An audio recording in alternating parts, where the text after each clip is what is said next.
যারা আপন বোনের সম্পদ দেন নাই আপনার জন্য জাহান্নাম।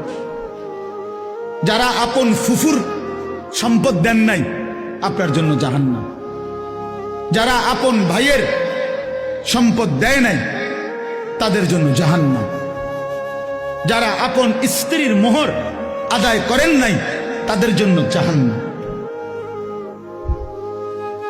অপেক্ষা করছে। বান্দার হক এগুলো। কার হক? বান্দা। আরো আছে, একটাই বললাম, বান্দার হক কমতি করা যাবে না, কমতি করা যাবে না।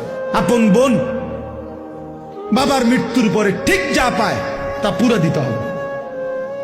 শরীয়ত যেভাবে বলছে, এনে নয় ছয় করার, বাটপারি সিটারি করার কোনো সুযোগ নেই। আপন স্ত্রীর মোহর আদায় না করার কোনো সুযোগ নেই। আপন ভাইয়ের, বোনের, ফুফুর ইত্যাদি সম্পদ নয়ছয় করার কোনো অধিকার নেই। ওই লোক জালেম, ওই লোক একেবারে নিকৃষ্ট, একদম নিকৃষ্ট, একদম পচা মানুষ, একেবারে শ্রেষ্ঠ জালেম যে আপন জনের হক নষ্ট করে।